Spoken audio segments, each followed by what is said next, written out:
إن الحمد لله والصلاة والسلام على رسول الله وآله وأصحابه أجمعين সুপ্রিয় শিক্ষার্থীবৃন্দ, আজ আমরা এক নজরে ফেলে মাউদির প্রকারভেদ শিখব।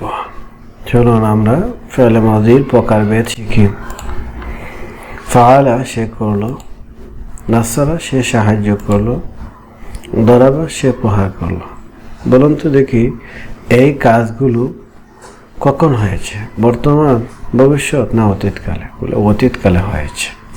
তাহলে দেখো আমরা বলি যে ফেল দ্বারা অতীতকালে কোনো কাজ করেছে বা হয়েছে বোঝায় তাকে ফেলে মাউদি বলে।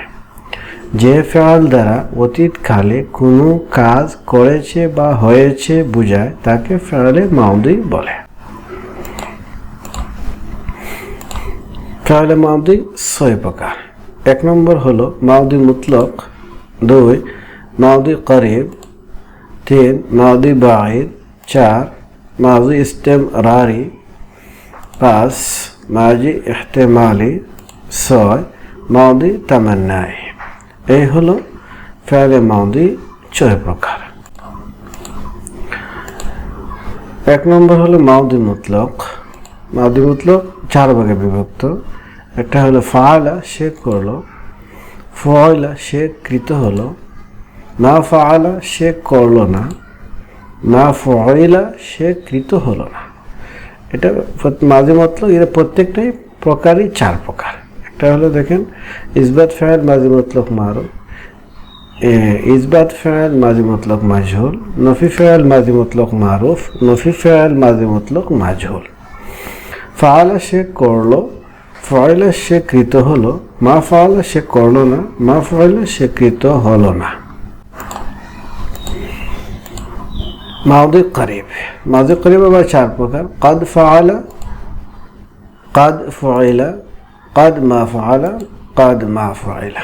কদ ফাআলা অর্থ হলো সে এইমাত্র করেছে, কদ ফাআলা সে এইমাত্র কৃত হয়েছে, কদ মা ফাআলা সে এইমাত্র করেনি, কদ মা ফাআলা সে এইমাত্র কৃত হয়নি।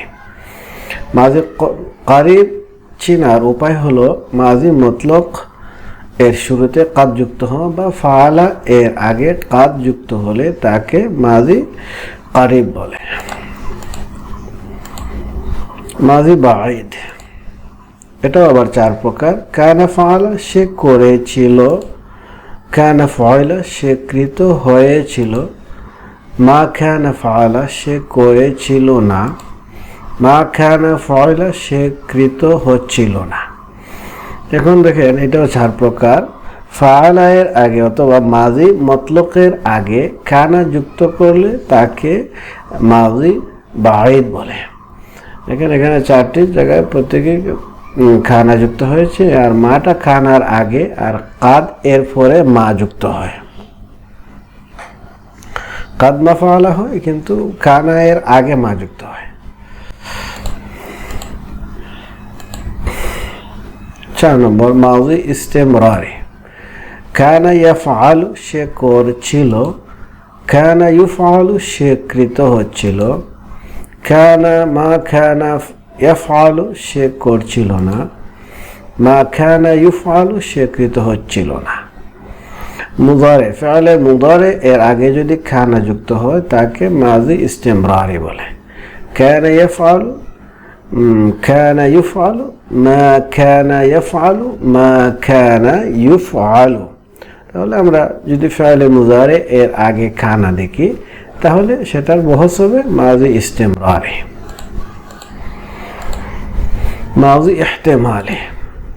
লাআল্লা মা ফাআলা সম্ভবত সে করেছে, লাআল্লা মা ফাআলা সম্ভবত সে কৃত হয়েছে, লাআল্লা মা ফাআলা সম্ভবত সে করেনি, লাআল্লা মা ফাআলা সম্ভবত সে কৃত হয়নি। মাজি ইহতিমালি কাকে বলে? মাজি মতলক এর শুরুতে লাআল্লা মা যুক্ত হলে তাকে মাজি ইহতিমালি বলে। অর্থের মধ্যে পরিবর্তন সম্ভবত শব্দটি যুক্ত হয়। তাহলে এটাও আবার 4 প্রকার হয়েছে। মাজি তামান্নাই। লাইতা মা ফাআলা, হায় যদি সে করত। লাইতা মা ফাআলা, হায় যদি সে কৃত হতো। লাইতা মা ফাআলা, হায় যদি সে না করত। লাইতা মা ফাআলা, হায় যদি সে কৃত না হতো। তো মাজি মতলকের শুরুতে লাইতামা যুক্ত করলে মাজি তামান্নাই হয়ে যায়। যে ফেয়ালে মাজি মতলকের শুরুতে লাইতামা যুক্ত হলে তাকে মাজি তামান্নাই বলে। এখানে যেন হায় এবং যদি এটা বৃদ্ধি হয়েছে, মাজি তামান্নাই এই দুইটি শব্দ বৃদ্ধি হয়। এগুলো মূলত কম ব্যবহার করা হয়। মাজি মতলকটাই সবচেয়ে বেশি ব্যবহৃত হয় আরবি ভাষায়। তাহলে আজ আমরা শিখলাম মাজি অতীতকালে যে কাজ করা বা হওয়া যায় তাকে ফেলে মাজি বলে। ফেলে মাজি 6 প্রকার: মতলক, কারিব, বাঈদ, ইস্তেমরারি, ইহতেমালি, তামান্নাই। শুধু ফাআলা হলো মাজি মতলক, কাদ যুক্ত হলে মাজি কারিব, কানা ফাআলা হলো মাজি বাঈদ, কানা ইয়াফআলু মাজি ইস্তেমরারি, লাআল্লামা ফাআলা মাজি ইহতেমালি, লাইতামা ফাআলা মাজি তামান্নাই. To learn more, subscribe my channel. Tammat bil khair.